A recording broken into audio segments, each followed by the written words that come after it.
Hello everyone, कैसे हैं आप सभी। तो मेरा नाम है प्रियांशु जैन और मैं हूं आपका एसएसटी टीचर। आज हम पढ़ेंगे क्लास 4 का चैप्टर नंबर 12। जल्दी से शुरू करते हैं। चैप्टर में आता है हमारा सबसे पहले नाम जो है mineral resources of India. India के अंदर मिनरल रिसोर्सेज कैसे कैसे हैं।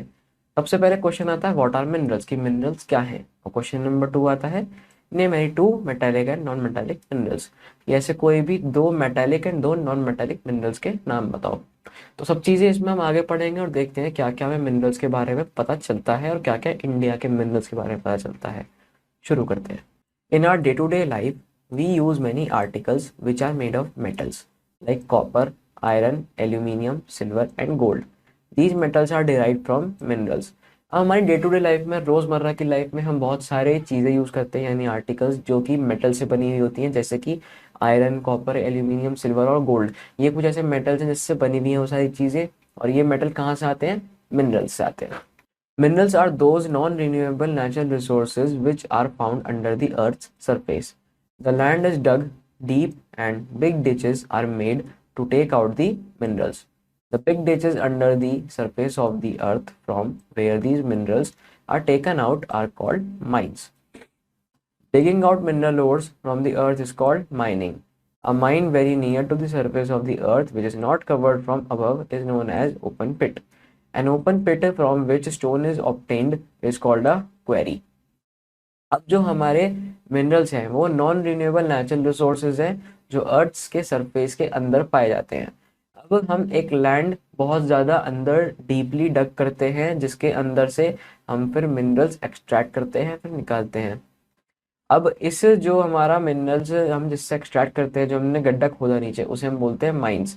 Digging out mineral ores from earth, कि हम अपनी अर्थ के अंदर से मिनरल ओर्स को डिग कर रहे हैं, उसे हम बोलते हैं माइनिंग। एक माइन जो होती है जो अर्थ के सरफेस के आसपास होती है, जो किसी भी चीज़ से कवर्ड नहीं है, उसे हम एक ओपन पिट बोलते हैं। और उस ओपन पिट में से जब कोई स्टोन निकलता है उसे हम क्वेरी बोलते हैं। Sometimes a deep bore is made for digging mineral ores. Mineral oil is taken out from the deep oil wells by digging a deep bore. This process is called drilling. अब जो कई बार ऐसा होता है कि हम एक डीप बोर बना रहे हैं, डिगिंग मिनरल ओर्स को डिग करके हमें डीप बोर बना रहे हैं और मिनरल ऑयल उसमें से निकाला जाता है डीप ऑयल वेल में से। डीप बोर को हम डिग करते हैं, उस समय उसको हम बोलते हैं drilling. A rock that contains a large amount of particular mineral is called the ore of that metal. अब एक ऐसा रॉक जिसमें पर्टिकुलर एक मिनरल का बहुत सारा अमाउंट में जमा है, उसे हम एक ओर कहते हैं मिनरल का। Types of minerals. On the basis of composition minerals are classified into two types, metallic and non metallic minerals. अब कॉम्पोजिशन के अकॉर्डिंग मिनरल्स को हमने दो तरीके से क्लासीफाई किया हुआ है, एक तो मेटेलिक और एक non metallic. Metallic minerals. Metallic minerals are those minerals which can be melted to obtain new products.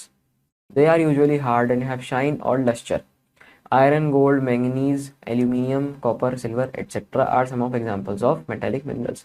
अब metallic minerals हम कैसे यूज़ करते हैं? ऐसे कि हम उन्हें मेल्ट कर लेते हैं ताकि हम उनसे नए प्रोडक्ट बना पाएँ। जैसे कि हमारा गोल्ड हो गया, उसे मेल्ट करते हैं और उसे आकार देते हैं और अंगूठी बनाते हैं। ये मेरी अंगूठी है, ये सिल्वर की है, सिल्वर को भी मेल्ट करके हम उसे आकार देते हैं गोल, ताकि उससे हम रिंग बना सकें या फिर चेन बना सकें। अब जो हमारे मिनरल्स होते हैं ये वाले जो कि मेटालिक होते हैं, इनमें शाइन होती है और लश्चर होता है और ये हार्ड होते हैं। और इनके एग्जांपल आपके सामने iron, gold, manganese, aluminium, copper, silver etcetera, ये भी इसके एग्जांपल्स हैं। आते हैं अपने आयरन पे, उससे पहले आते हैं एक पॉइंट पे। India has large deposits of good quality iron ore. India के पास बहुत सारे गुड क्वालिटी आयरन ओर के डिपॉजिट्स हैं। Iron is used for making utensils, tools, machines, railway engines, automobiles and ships. It is also used in the construction of houses. अब iron जो है वो यूटेंसिल्स, टूल्स, मशीन्स और रेलवे इंजन्स, ऑटोमोबाइल्स या फिर ships को बनाने में बहुत काम आता है, क्योंकि इन सब में ज़्यादा लोहा ही लगता है हर चीज़ में। अब ये कंस्ट्रक्शन ऑफ हाउसेज में भी बहुत हेल्प करता है, क्योंकि हमारे घर के अंदर भी लोहा लगेगा ही। जो हमारे सरिये होते हैं वो लोहे के होते हैं। Copper. Copper was the first metal used by man. Copper is combined with nickel to make an alloy, which is used in shipbuilding. Copper is used for making wires, doorknobs, utensils, coins, etc. It is mostly found in Rajasthan and Jharkhand. अब जो हमारा कोल है, sorry, हमारा जो copper है, वो सबसे पहले एक मेटल है जो मैन ने यूज़ किया था। मैन ने सबसे पहले कॉपर यूज़ किया था। कॉपर किससे बनता है? कंबाइन करके निकल को और कोबाल्ट को। और ये हमारा एक ऐसा अलॉय है जो शिप बिल्डिंग में यूज होता है।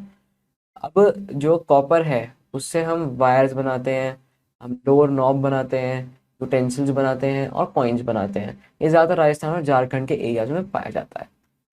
फिर आता है गोल्ड यानी सोना। Gold is used to make jewelry and coins. It is also used in medicine and dentistry. It is available in India in fewer quantities. Kolar in Karnataka has some deposits of gold. Gold is अब use करा जाता है jewellery बनाने के लिए and coins बनाने के लिए। अब ये मेडिसिन इंडस्ट्री में और डेंटिस्ट्री में भी यूज होता है। और अब ये हमारे पास इंडिया में कुछ फ्यूअर क्वांटिटीज में ही अवेलेबल है, ज़्यादा इसके हमारे पास है नहीं माइंस वगैरह। कोलार जो है कर्नाटका में, वहाँ पे कुछ डिपॉजिट्स हैं गोल्ड की। Mining of gold minerals is a very expensive process. अब गोल्ड मिनरल्स को माइनिंग का एक बहुत ही एक्सपेंसिव प्रोसेस होता है, इसलिए गोल्ड भी एक्सपेंसिव है।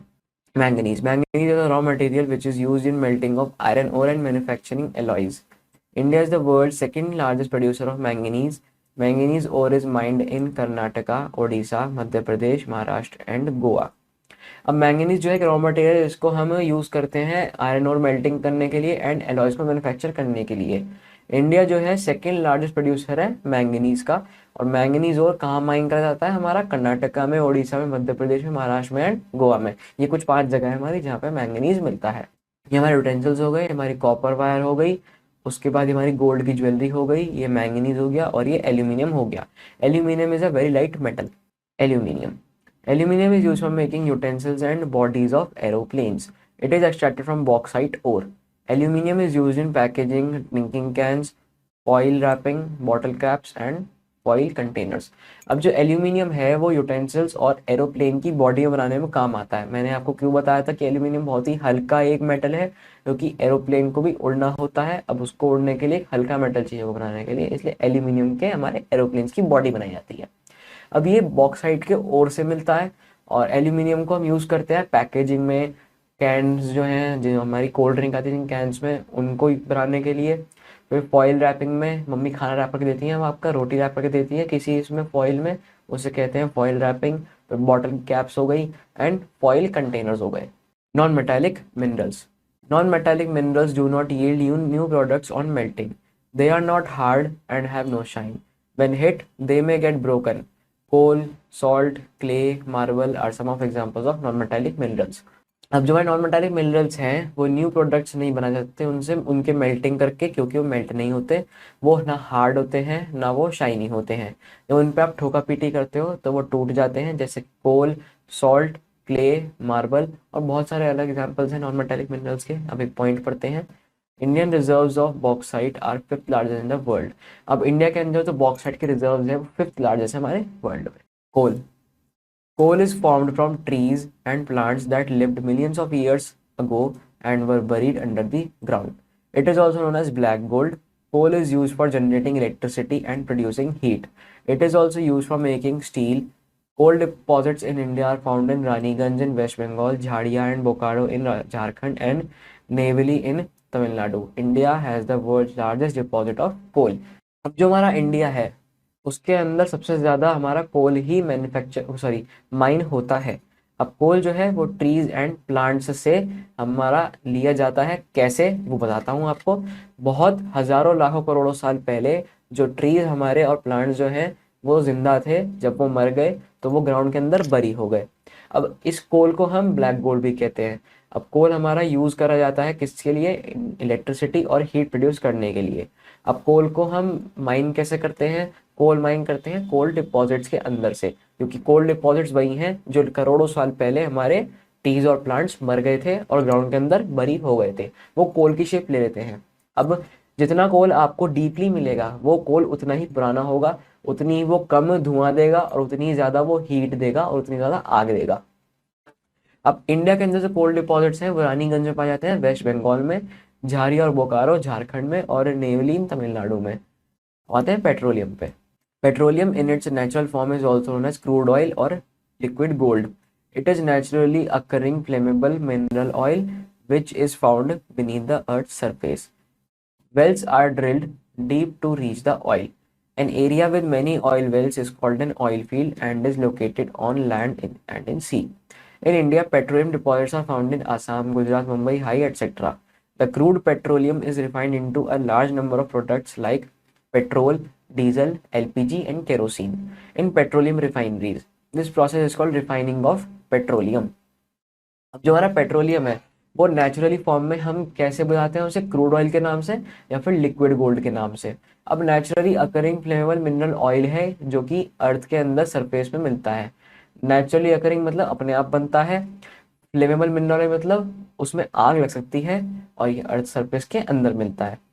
अब इसके लिए हम बहुत ज़्यादा डीप वेल से डिग करते हैं, ड्रिल करते हैं ताकि हम ऑयल तक पहुंच सकें.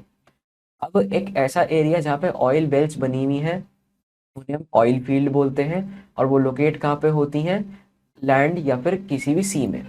अब इंडिया के अंदर पेट्रोलियम डिपॉजिट्स कहाँ कहाँ पे हैं, आसाम में, गुजरात में, मुंबई हाई में और बहुत सारी और जगह हैं जिनके नाम यहाँ मेंशन नहीं है.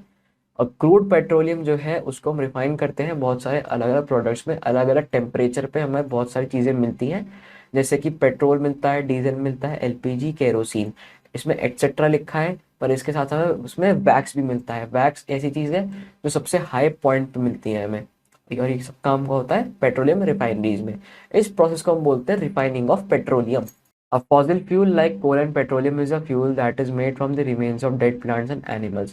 अब fossil fuel क्या होता है, जैसे कि कोल एंड पेट्रोलियम हो गई, ये कैसे फ्यूल है जो डेड प्लांट्स और एनिमल्स के रिमेन्स से बने हैं जो करोड़ों साल पहले दब के कोल और पेट्रोलियम में कन्वर्ट हो गए थे. Natural gas. Natural gas is a mixture of hydrocarbons and it's component is methane. It is found in oil fields along with petroleum. It burns with a clean blue flame. It is used for cooking, heating and producing energy. It causes less pollution.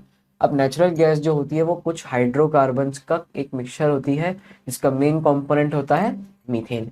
अब ये कहाँ कहाँ पाई जाती है, mostly ये oil fields में पाई जाती है पेट्रोलियम के साथ. अब ये बर्न करती है और एक क्लीन ब्लू फ्लेम देती है. इसको हम कुकिंग में यूज़ करते हैं, हीटिंग में यूज़ करते हैं और एनर्जी प्रोड्यूस करने में यूज़ करते हैं, और ये बहुत लेस पोल्यूशन क्रिएट करता है. आप कभी गैस जला के देखना, आपकी फ्लेम होगी जितनी ज़्यादा ब्लू होगी वो उतनी ज़्यादा वो आपकी धुआं कम प्रोड्यूस करेगी, और जहाँ आपकी फ्लेम आपने तेज़ करी वो हो जाएगी ऑरेंज. इसका मतलब आपका जो फ्यूल है वो कम्प्लीटली बर्न नहीं हो रहा. अगर आपका जो फ्लेम है वो ब्लू है तो आपका फ्यूल कम्प्लीटली परफेक्टली बर्न हो रहा है, और अगर वो ऑरेंज है तो परफेक्टली बर्न नहीं हो रहा है, उसमें से कार्बन ज़रूर निकलेगा, यानी कार्बन मतलब धुआं ब्लैक कलर का. Conserving of minerals. Conservation means the prevention of loss, waste, of damage, or destruction of a thing. The mineral reserves of the earth are limited. They cannot last forever. Once used completely, they are exhausted. So, for the development of mankind, we must use the available mineral reserves very carefully. अब conservation का मतलब क्या होता है, ताकि हम prevent कर सके लॉस को, वेस्ट को या फिर डैमेज को या फिर डिस्ट्रक्शन को किसी भी एक चीज़ के. अब मिनरल रिजर्व जो है अर्थ के बहुत लिमिटेड है और ये हमारी ज़िंदगी भर नहीं चलेंगे, मतलब हम जब तक मर जाएंगे तब तक तो चलेंगे, पर एक ऐसा टाइम आएगा जब ये बिल्कुल ख़त्म हो जाएंगे, और एक बार ये ख़त्म हो गए तो ये बिल्कुल ख़त्म ही हो जाएंगे, दोबारा बनेंगे नहीं. अब इसके डेवलपमेंट के लिए या फिर मैनकाइंड डेवलपमेंट के लिए हमें जो अवेलेबल मिनरल्स रिजर्व्स हैं उनको बहुत ज़्यादा केयरफुली यूज़ करना चाहिए in a sustainable manner. We should try to find an alternative resources. For example, renewable resources of energy like water, sun and wind should be used to maximum in place of coal, petroleum and natural gas. We must protect the mineral wealth of our country at all costs. हम हमें alternative resources use करने चाहिए, जैसे कि renewable resource of energy हैं, जैसे कि water हो गया, सन हो गया, विंड हो गया. इनको हमें मैक्सिमम यूज़ करना चाहिए किसकी जगह, कोल, पेट्रोलियम और नेचुरल गैस की जगह. हमें अपनी मिनरल वेल्थ को या हमारी कंट्री की मिनरल वेल्थ को किसी भी हाथ में बचाना होगा, नहीं तो एक टाइम ऐसा आएगा कि हम हाथ पे हाथ धरे बैठे रह जाएंगे और हमारे पास कुछ होगा नहीं कुछ भी काम करने के लिए. और ये चीज़ ऐसी हैं, ये करोड़ों साल में बनती हैं, ऐसे ही नहीं बनती. इसी के साथ हमारा चैप्टर खत्म होता है. ये क्विक रिव्यू में हमने सारा का सारा ऊपर पढ़ ही लिया है, कुछ नया नहीं है. जल्दी से हम अपना target the correct option in OMR sheet शुरू करते हैं. तो इसमें सबसे पहले हमारा फर्स्ट क्वेश्चन आता है, aluminium is extracted from dash. तो option B is the correct answer, bauxite से एक्सट्रैक्ट होता है. Non metallic minerals do not contain. अब नॉन मेटेलिक मिनरल्स में क्या नहीं होता, तो ऑब्वियसली बात है नॉन मेटेलिक मिनरल्स में हमारे मेटल्स नहीं होते, तो इसका आंसर है option A is the correct answer. India has the world's largest deposit of dash. India के अंदर जो लार्जेस्ट डिपॉजिट्स हैं वो किस चीज़ के हैं, वो हैं हमारे कोल के. Option A is the correct answer. Iron is use for making dash, iron किस लिए यूज होता है हमारा, यूटेंसिल्स बनाने के लिए, option A is the correct answer. हम आते हैं choose the correct words from the box and fill in the blanks. तो फर्स्ट आता है an open pit from which stone is obtained is called a quarry. Dash is also known as black gold, तो इसको answer हम लिखेंगे कोल, कोल को ही black gold बोलते हैं। अब आप कहेंगे सर आपने पहले बताया था कि पहले तो पेट्रोल को हम ब्लैक गोल्ड बोलते थे, पेट्रोल को हम ब्लैक गोल्ड इसलिए बोलते थे क्योंकि वो लिक्विड फॉर्म में है, कोल होता है सॉलिड ब्लैक गोल्ड और पेट्रोल होता है लिक्विड ब्लैक गोल्ड। अब क्लियर होगा। क्वेश्चन नंबर 3 है digging out mineral ores from the earth is called dash, इसका आंसर है mining. Gold is use to make jewellery. अब आता है ट्रू एंड फॉल्स पे। Aluminium is extracted from bauxite, बिल्कुल true. Non metallic minerals contain metals, इसका answer है false, non metallic minerals के अंदर मेटल नहीं होता। अब सॉल्ट के अंदर आप बताओ आपको मेटल मिलेगा, सॉल्ट के अंदर आपको, जब आप सॉल्ट खाते हो तो उसके अंदर मेटल आपको फील होता है मेटल है, नहीं, नमक तो नमक है। The area where oil is found is called an oil field, बिल्कुल सही, जहाँ पे ऑयल मिलता है उसे ऑयल फील्ड बोलेंगे। Minerals are of two types, बिल्कुल सही, मेटेलिक एंड नॉन मेटेलिक। तो गाइस इसी के साथ हमारा चैप्टर होता है फिनिश। आई होप आपको ये बहुत अच्छे से समझ में आया होगा। हमने इसमें मिनरल्स के बारे में पढ़ा कि दो टाइप के होते हैं, मेटेलिक एंड नॉन मेटेलिक। हमने इसके बारे में गोल्ड के बारे में पढ़ा, कोल के बारे में पढ़ा, और ब्लैक गोल्ड क्या होता है, लिक्विड में क्या होता है, सॉलिड में क्या होता है। तो बस आज के इस चैप्टर में इतना ही, मैं तो नेक्स्ट चैप्टर में, तब तक के लिए बाय, टेक केयर।